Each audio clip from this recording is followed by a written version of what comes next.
Thank you. Thank you. Thank you. Thank you. Thank you, Roxanne. I'm not Good trying job. yet. Right? Question. Any questions? Yes, I do. Okay. When you hear of Chinatown, you see restaurants, souvenir stores. I went to DC a couple months ago, and I did make a trip to visit the Chinatown. But all I see is, restaurants and souvenir stores. So is that attractive enough for Chinese to come and invest in 16 blocks? Well, I mean, what we're doing is, like I said, we're creating the master plan based on what it is that we got. We've already designated a lot of the uses, and that's why we talk to investors about the innovation. We want them to build certain things. One person asked us if we're going to build apartment complexes for Chinese there, and we're like, no, it's not a residential area. So through our zoning and the design master plan, we're going to be able to keep it, as active as we can be. But then again, when they buy the property, if it's within the code, there's so much you can do.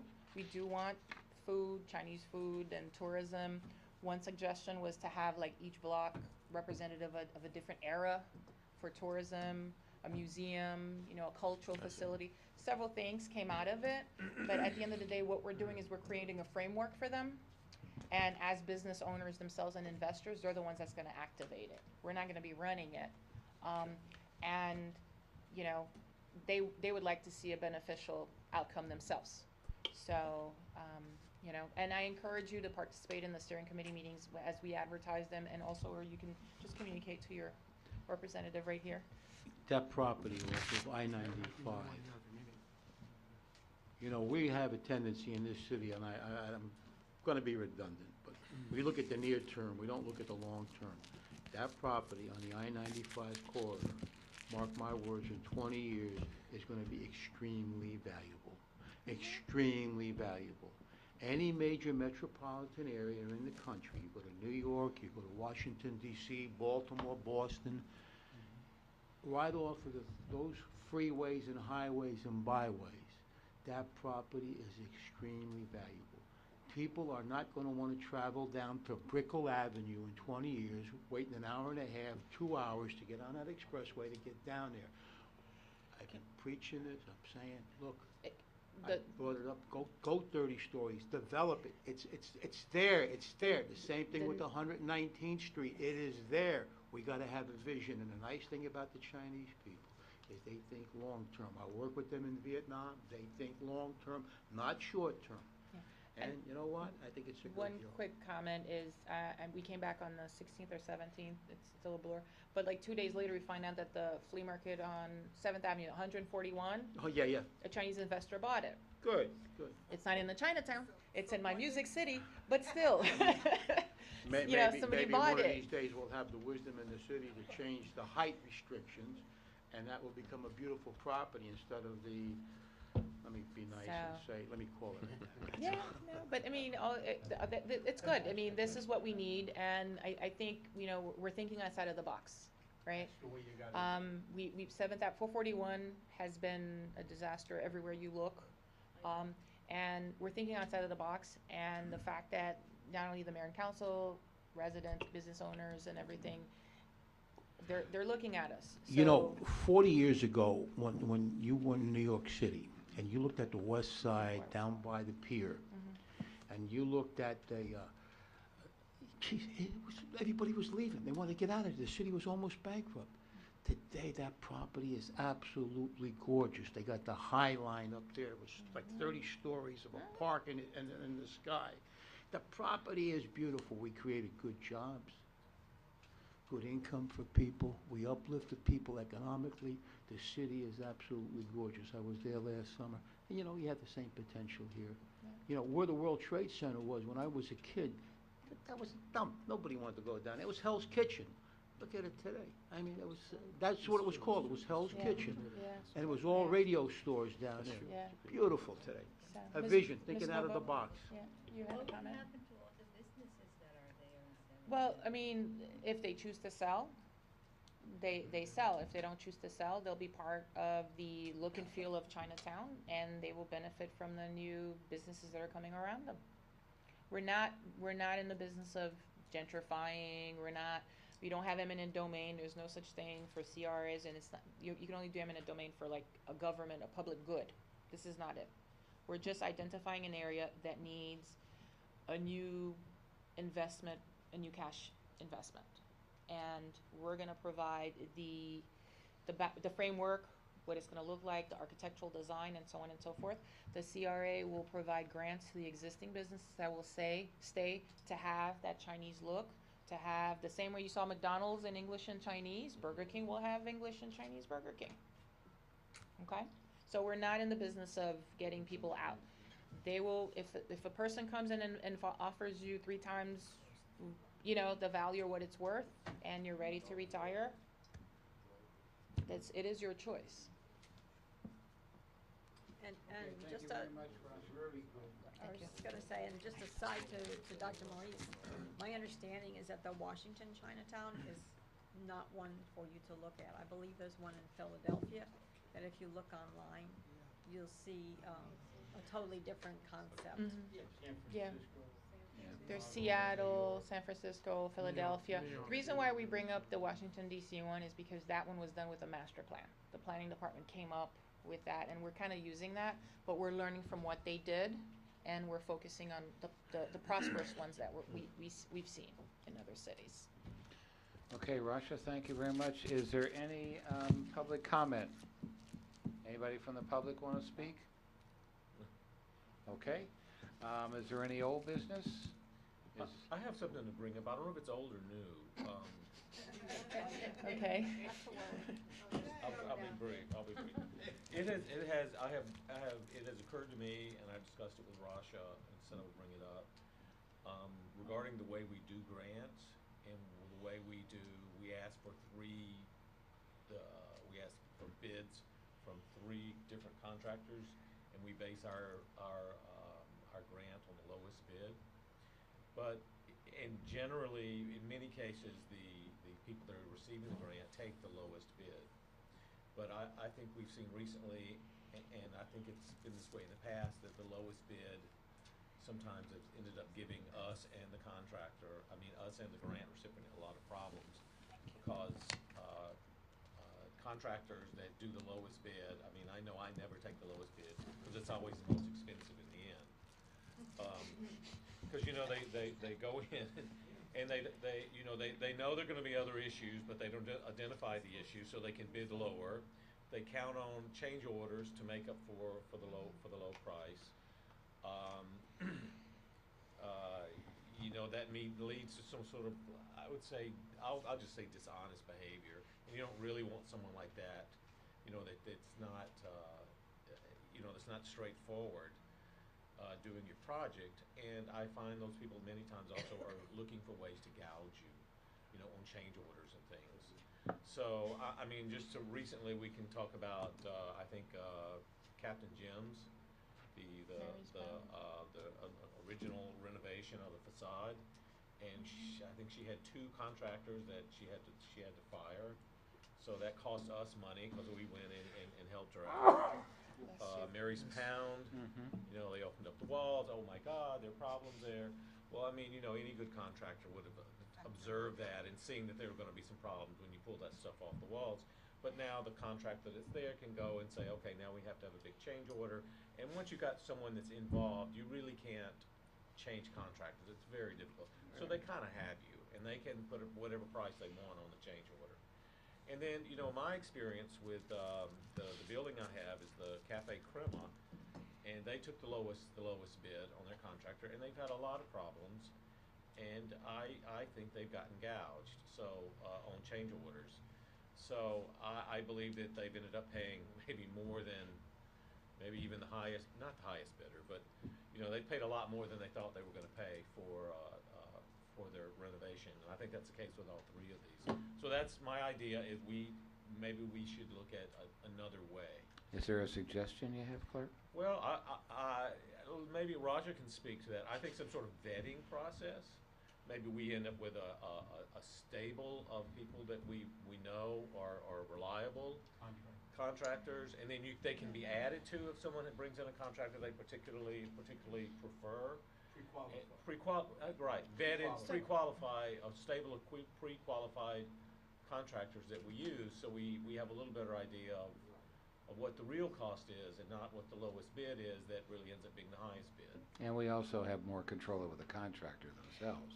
Yeah, but, I mean. That's right, because we have the opportunity they have the opportunity to do more work Right. for, you know, and on the projects that we grant, so And they'll be more careful. And we can always take But them off the list, too. Playing devil's advocate, then on the other side, you're gonna have a group of contractors saying, you're not allowing me to bid on a public funded project. So we do have to make sure that, you know, right now I'm building it based on best practices in the sense of whoever had a good experience with this particular person stays, you know, stays Right. on a list. And perfect example, Bagels Bar East.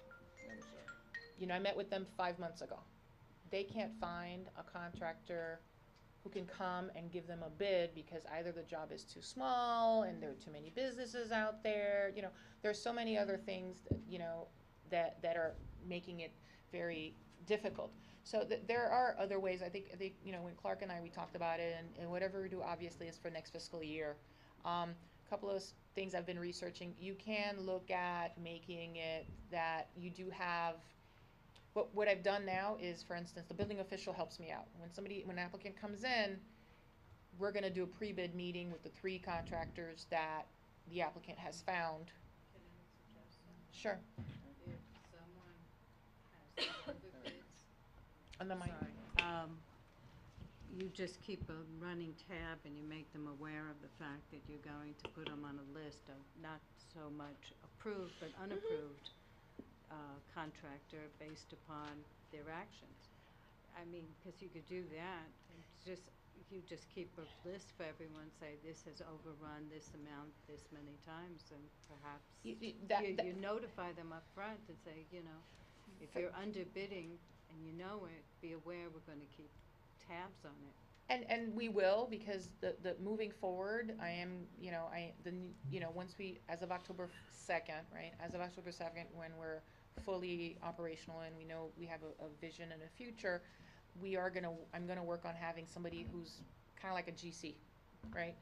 Any grant project that comes in, because one of the issues, like the building official brought up, is, you know, you need to be able to compare apples to apples. And when you get 3 bids, sometimes, you know, it's very fine line. Some of it says permitting included, permitting not included, or they'll add stuff to it that's not necessary, because at the end of the day, you're a business owner. You're not a contractor. You don't know what what they're putting there. So that's gonna help out. But my fear with that is if I say I'm gonna put you like on the naughty list, I'm afraid of getting sued.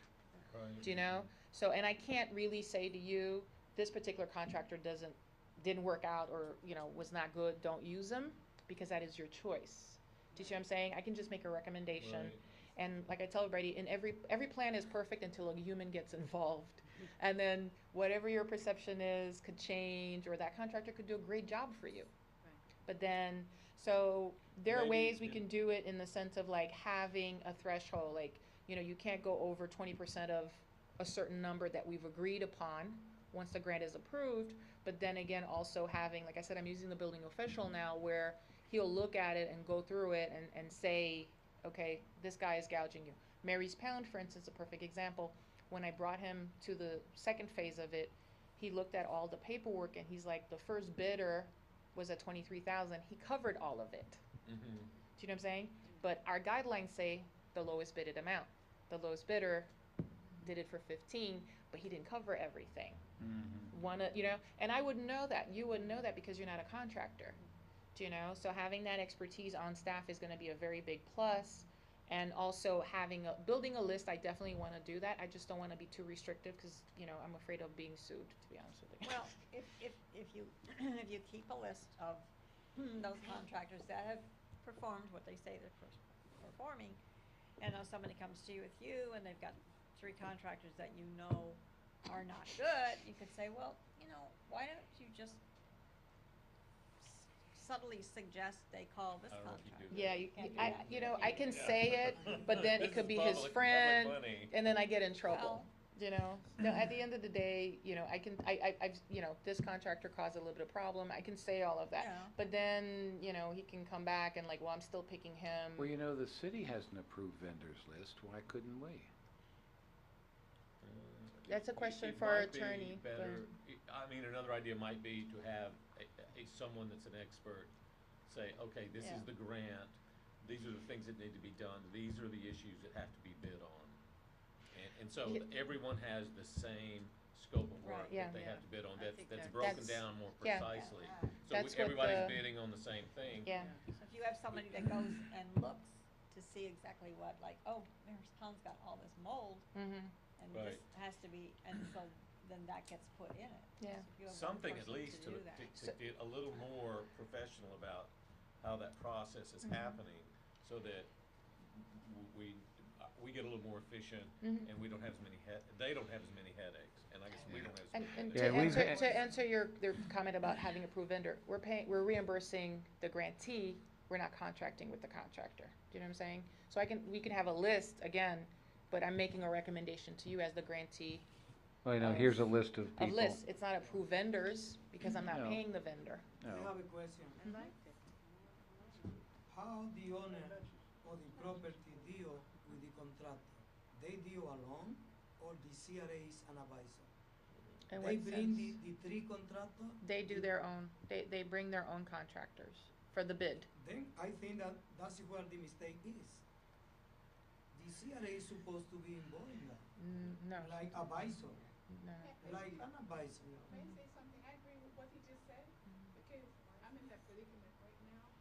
I had You want to come up here under public comment, please, Beverly? Please give us your name and address and all that kind of thing.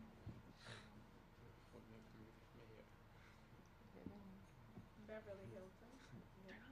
Press the button, the gray button. There you go. Okay, Beverly Hilton, 12495 Northwest Sixth Avenue. I went out on, look for 3 bids. The gentleman, the contractors, they came by and they looked at the property and what needs to be done. The second bid, he came in, he's gonna remove a wall. And he's trying to give me a low bid. As they say, lowball you. He's moving a wall. Painting is not involved. Painting was not included in the bid. Electrical work's not included in the bid. All these stuff, so I called him back and I said, you take a look at what you sent to me? And he said, yes. I said, but painting, we didn't discuss that. You're removing a wall. And I was so furious because the plumbing, all this stuff he's doing, and that's not included, but what he's saying, he's gonna come up with different price later on. And I'm familiar with that. So when I have people come to do something for me, I usually give them my own contract, because I'm familiar with these contractors. I don't trust them at all. You know, if I didn't have to use them, I would not. So I like what you said about, you know, because that's what they do. They come and in car business, we call them, they lowball you. And then when they have you tied in, oh, this was not included. Yeah, And well, we have you to know, go up. obviously, this is what they call a work in progress. So, you know, I think everybody had great ideas. So, Rasha, maybe let's, at some time, Yeah. the work in progress of finding out an answer that, whether it be a list or maybe have somebody who is a contractor who's like Knowledgeable in that we can field. work with, who can review these and say, you know, this guy is lowballing you, this guy, you Yeah. know. So we have options, I'd like to propose a resolution then. okay? And let's call it, let's say, a resolution for, a review of our grant process and, Bid how to say it? proposals? Can make what? a motion, not a resolution. Okay. Yeah, motion. I A move. motion that we ask for a review of our grant process involving Bid proposals, contracting bids. right. Okay? Is all right, there's a second? That's a good idea. Mhm. Yeah. Okay. Also, maybe you should ask the person that is requesting the grant to make a list, put it in writing, what needs to be done, and then, you know, go from there. Yeah, but They sometimes do, don't they know. do. Sometimes they don't do, know. and they Mark. don't know. They don't know. Yeah. I mean, Well, it's Well, we it's need a not their professional to expertise. review it. Yeah, and- exactly. See Right. why I Help say them an out. advisor. Okay, we have a motion and a CRA second. advisor. Okay. Any further discussion? Great idea, Claudia. All in favor, say aye. Aye. Opposed? Okay. Any other old or new business? Okay. All right, do I hear a motion to adjourn? I so move. Okay, thank you all very much. Thank you. How are you going to know that?